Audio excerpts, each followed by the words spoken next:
Iran और Israel की दुश्मनी 1979 की ईरानी इस्लामिक क्रांति के बाद से लगातार गहराती रही है। ईरान के सुप्रीम लीडर अयतुल्ला खमैनी ने कई बार कहा है कि वो इजराइल को दुनिया के नक्शे से मिटाना चाहते हैं। इजराइल को डर है कि अगर ईरान ने परमाणु हथियार बना लिए तो उसके अस्तित्व यानी एग्जिस्टेंस के लिए बड़ा खतरा होगा। दोनों देशों के बीच लंबे समय से प्रॉक्सी वॉर चल रहा था, जिसमें सीरिया, लेबनान, गाजा जैसे इलाकों में ईरानी समर्थित गुट इजराइल से भिड़ते रहे हैं।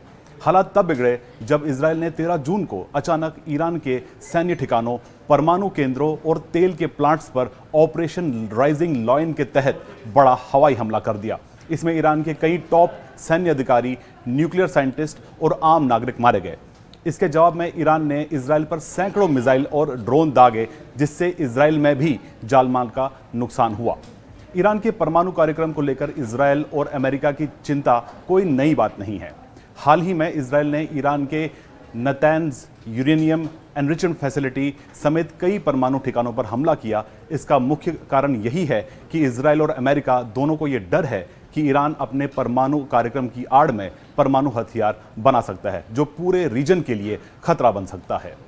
ईरान का परमाणु कार्यक्रम 1950 के दशक में अमेरिका की मदद से ही शुरू हुआ था। उस समय अमेरिका ने अपने एटम फॉर पीस प्रोग्राम के तहत ईरान को परमाणु तकनीक, रिसर्च, रिएक्टर, मशीनरी और ट्रेनिंग दी थी, जिसके बाद फ्रांस और जर्मनी ने भी ईरान को तकनीकी मदद दी। लेकिन 1979 की इस्लामिक क्रांति के बाद ईरान और पश्चिमी देशों के रिश्ते बिगड़ते चले गए और अमेरिका को शक होने लगा कि ईरान इस तकनीक का इस्तेमाल हथियार बनाने में कर सकता है।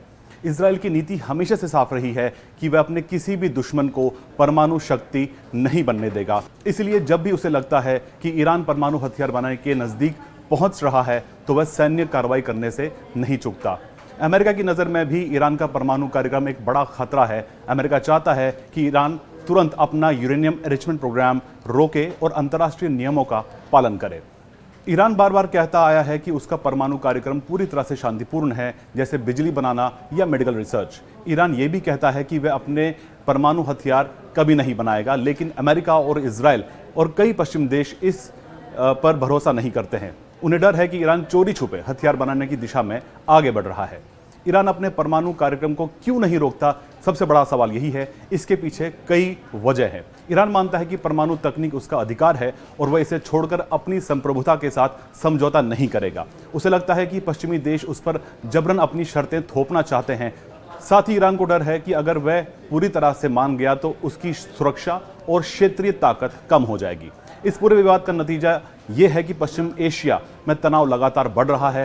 इजराइल और अमेरिका ईरान पर दबाव बनाए हुए हैं, जबकि ईरान अपने अधिकारों की बात करता है और अपना कार्यक्रम जारी रखे हुए है। यही वजह है कि इजराइल ने अपना पहला हमला किया और अमेरिका भी ईरान के परमाणु कार्यक्रम को रोकने के लिए हर संभव कोशिश कर रहा है।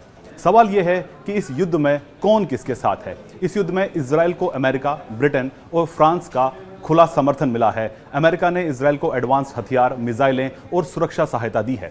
अमेरिकी नेवी का एयरक्राफ्ट कैरियर भी इजराइल की सुरक्षा के लिए तैनात किया गया है।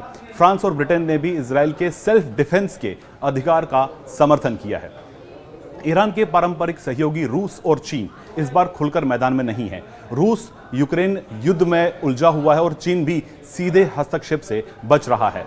ईरान की मदद वाले गुट जैसे कि हिजबुल्लाह और हमास आदि भी पहले से कमजोर हैं और वो इजराइल के खिलाफ सीमित कार्रवाई कर पा रहे हैं। सवाल यह है कि युद्ध का भारत पर क्या प्रभाव हो सकता है। इस युद्ध का असर सिर्फ ईरान और इजराइल तक सीमित नहीं है, बल्कि पूरे मिडिल ईस्ट और ग्लोबल इकोनॉमी पर पड़ रहा है।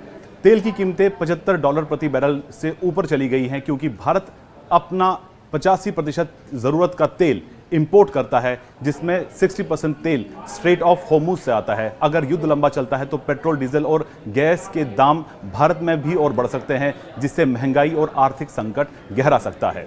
फिलहाल युद्ध रुकने के आसार कम हैं। ईरान ने सीजफायर से इनकार कर दिया है और इजराइल लगातार हमले कर रहा है। दोनों देशों के बीच संवाद की संभावना भी फिलहाल दिखाई नहीं दे रही है। अगर युद्ध लंबा चला तो इसके दायरे में अन्य देश भी आ सकते हैं और ये एक बड़े क्षेत्रीय या रीजनल या वैश्विक संघर्ष में भी बदल सकता है।